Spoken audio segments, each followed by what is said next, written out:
Everyone, welcome back to my channel. My mafia classmate का next episode लेकर आई हूँ। प्लीज़ चैनल को सब्सक्राइब करना, लाइक करना एंड कमेंट करके बताना ये एफएफ कैसा लग रहा है आप सबको।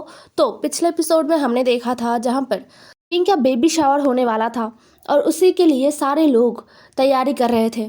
और दूसरी तरफ ग्वांग्याओ भी विंग के बेबी शावर में आना चाहता था और उसने ये बात निये मिंजू से कहा भी था। निये मिंजू ने कहा वो आ सकता है, जिसे सुनकर ग्वांग्याओ खुश हो गया था। उसे भी एक हैप्पी फैमिली देखने का मन है। तो अब हम आगे देखते हैं। धीरे धीरे दिन बीत रहा था। ग्वांग्याओ जो अब एक दो कदम करके चल पा रहा था और निये मिंजू जो अब डेली ग्वांग्याओ से मिलने जाता था, उसके पूरे दिन में 2 घंटा ग्वांग्याओ के नाम था। वो 2 घंटा वो ग्वांग्याओ के साथ बिताने लगा था। धीरे धीरे कब 1 महीना बीत गया वो किसी को पता ही नहीं चला। सब इतने एक्साइटेड थे और इतनी जल्दी वो दिन भी आने वाला है जब विंग का बेबी शावर होने वाला है। सारा इंतज़ाम हो चुका है। बेबी शावर लैंड हाउस में होने वाला है। ज़्यादा लोग इनवाइटेड नहीं हैं। कल विंग का बेबी शावर है। आज शाम को विंग और निये हुएसांग बैठे हुए थे। सारे लोग कुछ ना कुछ कर रहे हैं। इंतज़ाम बहुत बहुत सुंदर तरीके से होने वाला है। विंग को अभी से ही बहुत मज़ा आने लगा है। आजकल वो बेबी को पूरी तरीके से महसूस कर पाता है। जब से 6 मंथ में वो आया था ना, तब से लेकर लगभग 1 महीने से ही वो बेबी को फुल्ली महसूस करने लगा है। बेबी का हिलना और फिर किक करना, ये सब कुछ। लेकिन वो सब ऐसा नहीं कि बहुत ज़्यादा, बहुत कम ही होता है।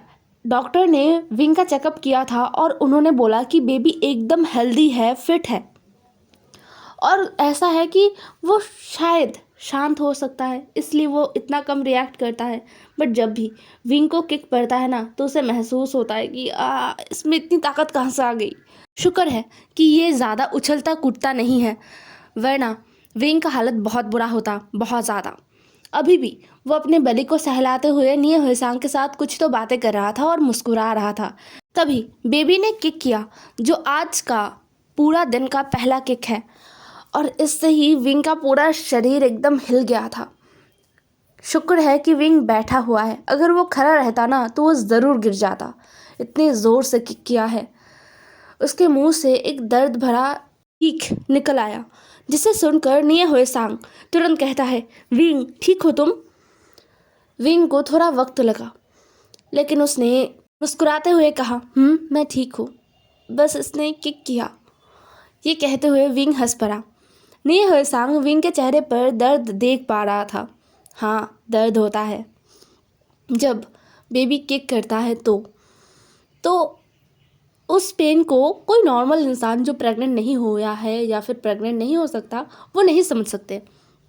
इसलिए निये हुएसांग विंग के बेली पर हाथ रखता है और कहता है, आराम से स्वीटहार्ट, मॉम हर्ट हो रहा है ना? निये हुएसांग को लगा कि बेबी ने सुना है, क्योंकि तुरंत विंग के बेली में कुछ हलचल हुआ जो निये हुएसांग फील कर पाया, क्योंकि उसका हाथ विंग के बेली के ऊपर था। विंग ने मुस्कुराया, वो खिलखिलाकर हंस पड़ा। उसने कहा, देखा, इसने तुम्हारी बातों को सुन लिया, अब ये मुझे परेशान नहीं करेगा। हुएसांग हुएसांग जिसका चेहरे का एक अलग ही रौनक आ गया था। सच में जब से ये बेबी मूव करना शुरू किया है ना, हुएसांग और वांगजी तो पूरा पागल ही हो चुके हैं। पूरा नाइट को वांगजी और डे को हुएसांग उसके बेली के आसपास से हिलता भी नहीं है। वांगजी तो विंग के बेली को बस टच करता रहता है, उसे महसूस करता रहता है। विंग ने ये भी महसूस किया है कि नाइट को वांगजी का हाथ विंग के बेली पर ही होता है। हालांकि ये बहुत नॉर्मल है। जब से विंग प्रेग्नेंट हुआ है, हर रात को वांगजी का हाथ विंग के बेली के ऊपर होता है।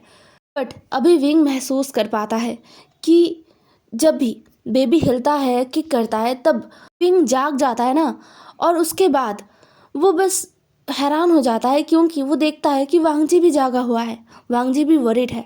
वांगजी तुरंत पूछने लगता है, क्या तुम्हें ज़्यादा दर्द हुआ? क्या बेबी ने ज़्यादा ज़ोर से लात मार दिया, या फिर क्या वो ज़्यादा ज़ोर से हिल रहा है? विंग तब हंस पड़ता है।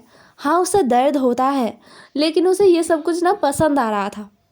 उसका बेबी हिलता है, उसे महसूस करता है विंग, और उसे ये अच्छा लगता है।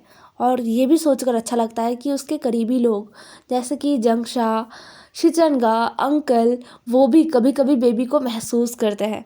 मतलब कभी कभी जब वो हिलता है ना, तो आसपास जो भी हो विंग उन्हें बताता है। जैसे ही विंग उन्हें बताता है ना, वो सब विंग के बेली के पास आ जाते हैं एकदम इर्द गिर्द, और वो विंग के बेली को महसूस करते हैं हाथ लगाकर। इनमें सबसे ज़्यादा वांगजी और निये हुएसांग ही है।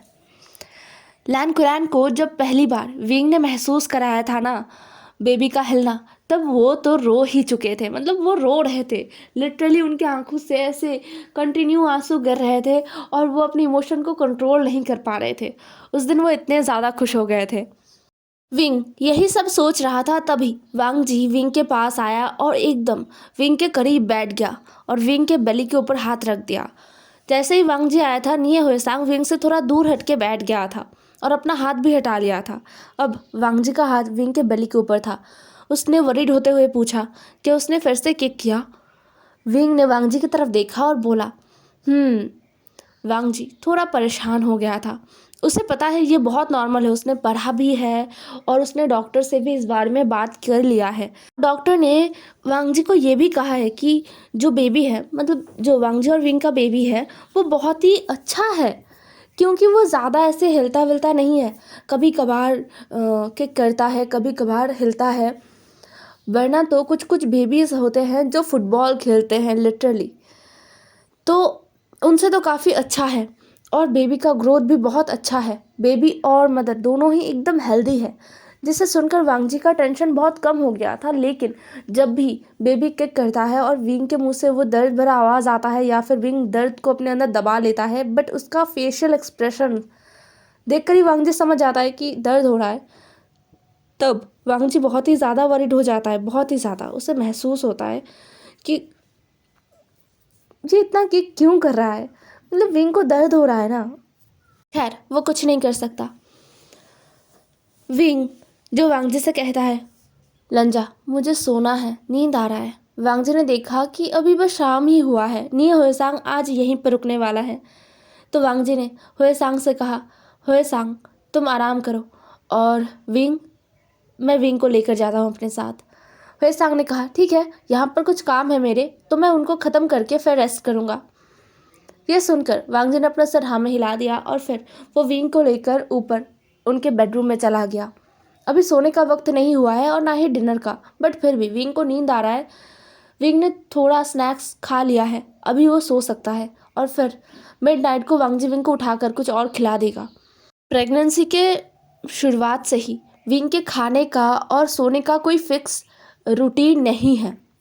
मतलब हाँ, उसे बहुत हेल्दी चीज़ें खिलाया जा रहा है, उसका टेक केयर किया जा रहा है, लेकिन थोड़ा अटपटा तरीके से। लाइक अगर विंग को सुबह के 7 बजे सोने का मन कर रहा है तो सुबह के 7 बजे सोएगा, और अगर विंग को रात के 1 बजे जागने का मन कर रहा है तो वो रात के 1 बजे जागेगा, वो जागा रहेगा और उसके साथ वांग जी भी जागा रहेगा। ऐसा ही उनका है। और खाने पीने का भी वही है, जब भी विंग को भूख लगता विंग खाता, और हेल्दी चीज़ है।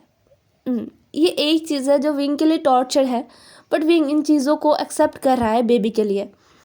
हुएसांग भी सॉन्गलैन के पास चला गया था। सॉन्गलैन भी ऑफिस के बाद यहाँ पर आ गया था और सबको हेल्प कर रहा था। सारा डेकोरेशन हो गया था, फ्लावरिंग से सारा डेकोरेशन किया गया था, और वो कुछ ऐसे फ्लावर्स थे जो आर्टिफिशियल थे। यहाँ पर फ्रेश फ्लावर्स का भी यूज़ किया जाएगा जो कल सुबह आ जाएंगे, क्योंकि फंक्शन तो कल है। जियांग चंग और लैन कुरैन खाने पीने का सारा इंतज़ाम देख रहे थे और लैन सिचैन गेस्ट का सारा लिस्ट संभाल रहे थे। गेस्ट को संभालने का जिम्मा उन पर था। ऐसे ही ये रात भी गुजर गया। नेक्स्ट मॉर्निंग बहुत सुबह सुबह विंग उठ गया था, मतलब उसका नींद अच्छे से पूरा हुआ। वो मिडनाइट को उठा ज़रूर था, वांग जी ने उसे खाना भी खिलाया था। उसके बाद वांग जी ने भी कुछ खा लिया था और फिर वो दोनों दोबारा सो गए थे। विंग को सोने में बिल्कुल परेशानी नहीं हुआ कल, वो आराम से सोया था, इसलिए वो सुबह सुबह उठ गया। हालांकि वांग जी के बाद ही वो उठा था और उठने के बाद उसे महसूस हुआ कि घर में बहुत लोग हैं। खैर फिलहाल उसे वॉशरूम जाना है, इसलिए वो उठा और वॉशरूम चला गया। फ्रेश होके बाहर आया और देखा कि हुएसांग उसके सामने खड़ा है। एक्चुअली वो चुपचाप खड़ा नहीं था, वो कुछ चीज़ों को देख रहा था। विंग का जो ड्रेस है वो देख रहा था। विंग का सूट बेबी पिंक कलर का था। ये थीम था एक्चुअली विंग को ये कलर बहुत ही ज़्यादा पसंद आ गया था। इस कलर के विंग के पास बहुत सारे बेबी से रिलेटेड चीज़ें भी हैं जो उसने पूरे प्रेगनेंसी के दौरान कलेक्ट किया है, जिसे देखकर लैन कुरान तो और भी ज़्यादा खुश हो गए थे। मतलब उनको फील हो रहा था कि अगर विंग को ऐसे पिंक कलर वलर पसंद आ रहे हैं तो घर में कोई ओमेगा आने वाला है, जो बहुत बहुत खुशी की बात है उनके लिए। मतलब उनके घर में कोई ओमेगा नहीं है ना, बेबी नहीं है, तो वो बहुत एक्साइटेड है। और वो खुद विंग के लिए वो चीज़ें अरेंज भी करते थे, जो जो चीज़ें विंग मंगवाता था, जैसे कि एकदम बेबी पिंक कलर के शूज़ छोटे छोटे एकदम, और बहुत सारे टॉयज़, साथ में ड्रेसेस, ये सब कुछ। खैर आज भी पूरा थीम बेबी पिंक कलर के ऊपर है। निये होएसांग को अपने सूट को, मतलब विंग के सूट को ऐसे घूरते हुए देखकर विंग ने कहा, क्या हुआ होएसांग, सूट में कुछ प्रॉब्लम है क्या? होएसांग ने कहा, नहीं कोई प्रॉब्लम नहीं है, लेकिन ये कलर बेबी पिंक कलर का नहीं है। इसे सुनकर विंग को गुस्सा आया और वो तुरंत वहां पर गया। सच में ये बेबी पिंक कलर नहीं है, ये इतना डीप क्यों है? विंग का मुंह उतर गया।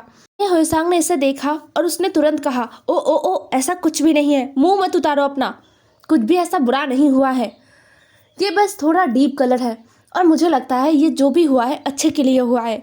विंग ने उसी तरीके से मुंह बनाए हुए कहा, कैसे?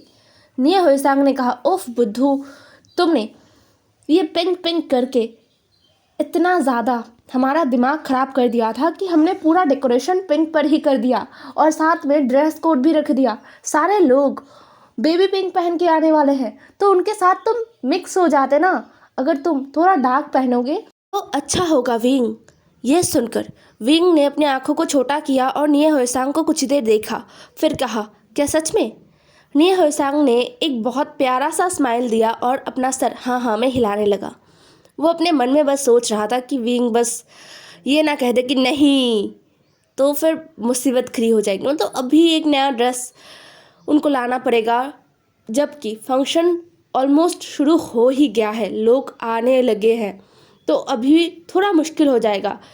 इसलिए वो विंग को मनाने की कोशिश कर रहा था और विंग मान भी गया। उसने कहा ओके। फिर उसने उस सूट को पहन लिया। रेडी होकर जब वो बाहर आया, देखा उसके लिए वांगजी वेट कर रहा है। बेबी पिंक कलर में वांगजी बहुत ही सुंदर दिख रहा था। इस कलर में वांगजी को पहली बार विंग देख रहा था। वांगजी ने जो सूट पहना था वो पूरा बेबी पिंक कलर का था और वो बहुत अडोरेबल लग रहा था। विंग ने कुछ देर वांगजी को देखा और फिर उसे होश आया। वो तुरंत वांगजी के पास गया और अपना सूट दिखाते हुए कहा, देखो लंजा, क्या ये सही लग रहा है? इस गड़बड़ी के बारे में निये होएसांग पहले ही वांगजी को बता चुका था, इसलिए वांगजी ने मुस्कुराकर कहा, हाँ वी, तुम बहुत ज़्यादा खूबसूरत दिख रहे हो। विंग शर्मा गया, उसके चीक्स हल्का रेड हो गए थे। फिर उसने अपने बेबी बम को सहलाया और बोला, हाँ ये पूरा फिट है, मैंने भी मिरर में देखा, काफ़ी अच्छा लग रहा है। मैंने जैसा सोचा था वैसा तो नहीं, लेकिन बुरा भी नहीं लग रहा। चलो लंजा, सब इंतज़ार कर रहे हैं, है ना? वांगजी ने हूँ कहा और फिर उसने विंग को एक साइड से पकड़ा और विंग के बेबी बम पर अपना एक हाथ रखा। फिर वो विंग को लेकर बाहर आ गया। सारे लोग आ चुके थे, सारे गेस्ट आ चुके थे। विंग और वांगजी धीरे धीरे नीचे उतर रहे थे। तभी बीच में विंग रुक गया। उसका नज़र निये मिंजू के तरफ था। निये मिंजू जो खड़े थे और ऑब्वियसली वो सामने ही खड़े थे और उनके ठीक बाजू में कोई था, जिसे देखकर विंग डर गया। विंग ने वांगजी का हाथ टाइटली पकड़ा और वांगजी की तरफ देखा। वांगजी ने अपने शांत नज़रों को विंग की तरफ घुमाया और कहा, डोंट वरी, कुछ नहीं होगा। बट विंग का दिल वो बहुत बुरी तरीके से घबरा रहा था। उसने अपने आप को शांत किया और नीचे देखते हुए सीढ़ियों से नीचे उतरा। फिर वो सेंटर में आ गया। उसके आते ही सब ने तालियां बजाया और एक एक करके सब विंग को विश करने लगे थे, गुड लक देने लगे थे। उसका बेबी जिसे सेफली आ पाए, इसके लिए सब उससे गुड लक दे रहे थे, उससे अलग अलग ब्लेसिंग्स दे रहे थे। अब हमें निये मिंजू के पास खड़े गुआंग्याओ को दिखाया जाता है, जो बहुत ही ज़्यादा शॉक्ड था। वो इन महीनों में निये मिंजो को तो पहचान चुका था और निये मिंजो के मुंह से ही विंग और अपने ब्रदर के बारे में सुना था, मतलब निये हुएसांग के बारे में सुना था, विंग के इन लॉज के बारे में सुना था, हस्बैंड के बारे में सुना था। बट कभी ना उसने ऐसे नाम पुकारना या फिर क्या नाम है, कौन से फैमिली से है, बैकग्राउंड क्या है, ये सब उसने नहीं पूछा था गोंग्याओ ने। हालांकि निये मिंजो ने काफ़ी बार विंग और विंग कहा है, सिर्फ विंग, जो गोंग्याओ के लिए समझने के लिए बहुत ही कम शब्द थे कि ये इंसान है कौन। आज जब वो निये मिंजो के साथ लैन हाउस के सामने आया तो गोंग्याओ एकदम डर गया। वो अंदर नहीं आना चाहता था और वो निये मिंजो को मना भी नहीं कर पाया, पता नहीं क्यों। उसे तो मना करना चाहिए, उसे भाग जाना चाहिए, लेकिन वो अपने दिल को नहीं मना पाया और वो अंदर आ गया निये मिंजो के साथ। वो निये मिंजो को छोड़कर नहीं जाना चाहता था, वो भागना नहीं चाहता था, चाहे उसे जो सज़ा मिले। इसलिए आखिर में वो अंदर आ ही गया।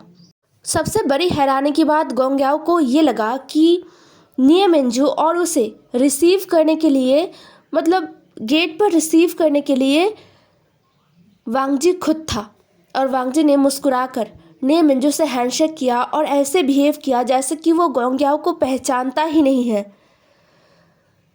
गोंग्याओ जिसका डर से पूरा चेहरा पीला पड़ गया था, लेकिन वांगजी का बिहेवियर देखकर वो बहुत ही हैरान था। क्या लान वांगजी उसे पहचान नहीं पाया है? नामुमकिन, ये तो हो ही नहीं सकता। तो फिर वो ऐसे अनजान बनने का नाटक क्यों कर रहा है? उसके पास मौका है तो फिर। लेकिन इन सारे सवालों का जवाब गोंग्याओ को नहीं मिला और फिर उसके कुछ देर बाद ही विंग को ले आया गया था। विंग का चेहरा देखकर साफ साफ गोंग्याओ बता सकता है कि विंग के दिल में क्या है। ये ओमेगा उससे डर गया है और ये गोंग्याओ को बहुत बुरा फील करा रहा था। अगर ये पहले वाला गोंग्याओ होता तो शायद उसे बुरा फील नहीं होता, उसे खुशी मिलता बहुत ज़्यादा, वो इंजॉय करता। लेकिन अब इस चीज़ को गोंग्याओ बिल्कुल भी इंजॉय नहीं कर रहा था, बिल्कुल नहीं।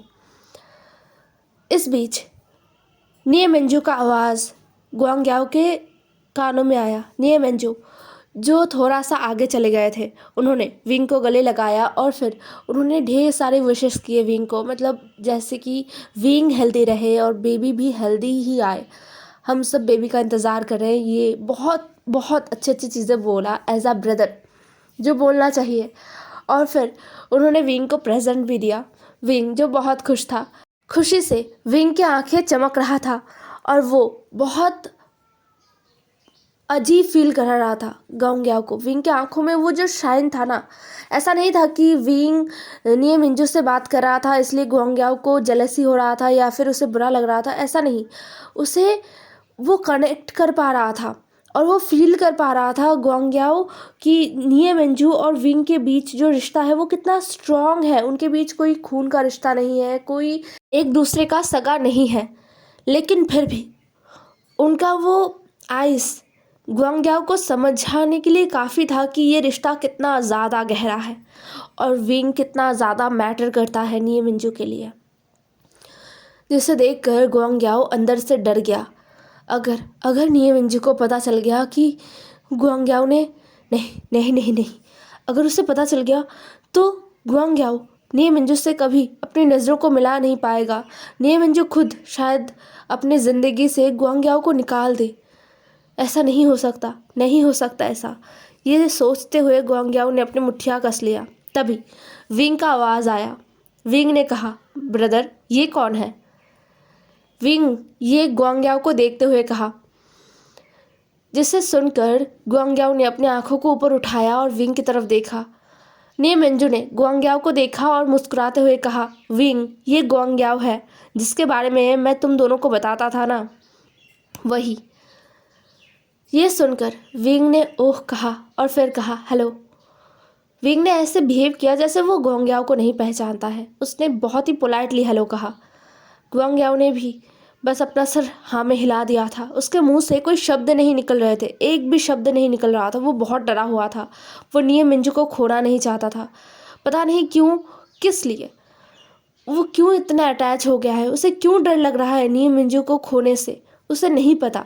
उसमें जो हलचल हो रहा था उसके दिल में, जो फील वो कर पा रहा था, वो क्या है उसे नहीं पता है, कुछ नहीं पता। उसे बस इतना पता है कि वो नी मिंजू को खोना अफोर्ड नहीं कर सकता, बिल्कुल नहीं। दिल ही दिल में ग्वांग्याओ ने सोच लिया था कि उसे क्या करना है, और उसे डर भी लग रहा था, लेकिन वो ये कर रहेगा। बेबी शावर का जो फंक्शन है वो पूरे दम से शुरू हो गया था। सब विंग को गिफ्ट देने लगे थे और फिर खाना पीना हुआ, सब कुछ हुआ। इस बेबी शावर में बस एक इंसान नहीं है, विंग के जाने पहचाने इंसानों में से बस एक इंसान, वो है मैडम यू, जिससे विंग को फर्क तो पड़ा है लेकिन वो इस बात को दिखा नहीं रहा है। जियांग चंग ने साफ साफ विंग से कह दिया था कि वो मॉम को, मतलब उसकी मॉम को इस पार्टी में आने के लिए मना करेगा। जियांग चंग नहीं चाहता है कि मैडम यू यहाँ पर आए और कुछ करे। मतलब वो विंग को देखकर, अगर वो एक अजीब सा एक्सप्रेशन होता है ना कि हाँ वो टॉलरेट कर रहे हैं सब कुछ, ऐसा वाला एक्सप्रेशन भी वो बर्दाश्त नहीं करेगा, क्योंकि विंग अभी बहुत नाजुक दौर में चल रहा है। उसका प्रेगनेंसी है और ये बेबी शावर है। यहाँ पर जियांग चंग चाहता ही नहीं है कि कोई ऐसा इंसान शामिल हो जो ना विंग के बारे में अच्छा सोचता है ना विंग के बेबी के बारे में। इसलिए जियांग चंग ने साफ साफ मना कर दिया था। और ये नहीं कि जियांग चंग ने बस विंग के सामने ये किया, उसने पूरे फैमिली के सामने, जहाँ पर लैन फैमिली के सारे मेंबर्स थे, मतलब लैन शिचैन, वांग जी, अंकल, विंग, ये सभी थे। और विंग कुछ कह नहीं पाया था। हाँ, घूम फिर कर वो बेबी के बारे में थोड़ा वरीड है। मतलब होता है ना कि कोई भी मदर नहीं चाहता कि उसकी बेबी के बारे में कोई भी नेगेटिव सोचे, और ऐसे चीज़ों से वो दूर रहना पसंद करते हैं। तो विंग को भी लगा कि ठीक है। और यही बात जियांग चंग ने अपनी माँ से भी कहा है कि आप इस पार्टी में शामिल नहीं होंगे। मैडम ही उस टाइम बहुत ज़्यादा गुस्से में थी, बहुत ज़्यादा। उन्होंने कहा मुझे शामिल होना भी नहीं है, तुम एक बेवकूफ़ों की तरह काम कर रहे हो। जो आने वाला है वो अगला हायर बन जाएगा, सिर्फ सनफ्लावर का नहीं, ऊपर से लैंड कॉरपोरेशन का भी, और तुम कुछ नहीं कर पाओगे। जियांग चंग ने साफ साफ कह दिया था कि उसे कुछ करना भी नहीं है। उसका जो बेबी आएगा, जियांग चंग चाहता है वो बेबी, जैसे विंग और जियांग चंग के अंदर बॉन्ड है, वैसा ही उसके बेबी का और विंग के बेबी का बॉन्ड बने। जियांग चंग उससे भी बड़ा, मतलब उससे भी एकदम सख्त बॉन्ड चाहता है, जिसमें उन दोनों के अंदर कोई कंपटीशन ना हो। वो दोनों एक दूसरे को संभाले, एक दूसरे को हेल्प करे और एक दूसरे के साथ हंसी खुशी रहे। ये बात सुनकर मैडम यू ने कहा, जाओ तुम्हें जो करना है जाओ, तुम लोग ज़्यादा समझते हो मुझसे ज़्यादा। देखना एक दिन विंग सब कुछ ले जाएगा। जियांग चंग ने अपनी मॉम की बातों को बस इग्नोर किया। वो पक गया है इस बात को सुनते सुनते। उसे सच में फ़र्क नहीं पड़ता अगर विंग लैंड कॉरपोरेशन को भी अपने अंडर कर लेगा, अगर वांग जी लैंड कॉरपोरेशन में भी अपना हिस्सा मांग लेगा, तो भी जियांग चंग को बिल्कुल फ़र्क नहीं पड़ेगा। उसे सच में ये सब नहीं चाहिए। उसे बस लैन शिचैन के साथ एक अच्छा लाइफ बिताना है, और उसके लिए उसे पैसे की ज़रूरत नहीं है, जितना है उतना काफ़ी है। खैर, जियांग चंग जो अब इन सारी बातों को सोचते हुए बाहर आ चुका था, उसने देखा कि पार्टी ऑलमोस्ट ख़त्म हो गया है। सारे लोग जो गेस्ट हैं ना, वो खाना खा के वो जा रहे थे। लैन शिचैन और लान वांगजी उन्हें सी ऑफ कर रहा था। जियांग चैंग विंग के पास बैठा हुआ था और विंग कुछ स्नैक्स एंजॉय कर रहा था। उनके सामने वाले चेयर पर निये हुएसांग, निये मिंजू और ग्वांग्याओ बैठा हुआ था। ग्वांग्याओ जो बहुत ही ज़्यादा परेशान था, वो यहाँ पर अनकंफर्टेबल फील कर रहा था, लेकिन वो निये मिंजू को कुछ कह भी नहीं पा रहा था। और निये मिंजू को देखकर ऐसा लग रहा था कि उसे अभी भी यहाँ पर रहने का मन है, मतलब वो अभी तो यहाँ से नहीं जाने वाला। खैर, ये अच्छी बात भी है, क्योंकि ग्वांग्याओ अभी अपनी बातों को रख सकता है सबके सामने, और उसे पता है इसके बाद शायद वो निये मिंजू के साथ ना रह पाए, लेकिन फिर भी वो निये मिंजू को धोखा नहीं देगा। इसलिए उसने डिसाइड किया कि वो अभी अपने दिल की बातें यहाँ पर रख देगा, माफ़ी मांगेगा अपने किए हुए कर्मों के लिए। हे एवरीवन, आज का एपिसोड यहीं पर ख़त्म होता है। नेक्स्ट एपिसोड में मिलते हैं। ज़रूर बताना आज का एपिसोड कैसा लगा आप सबको। Bye bye.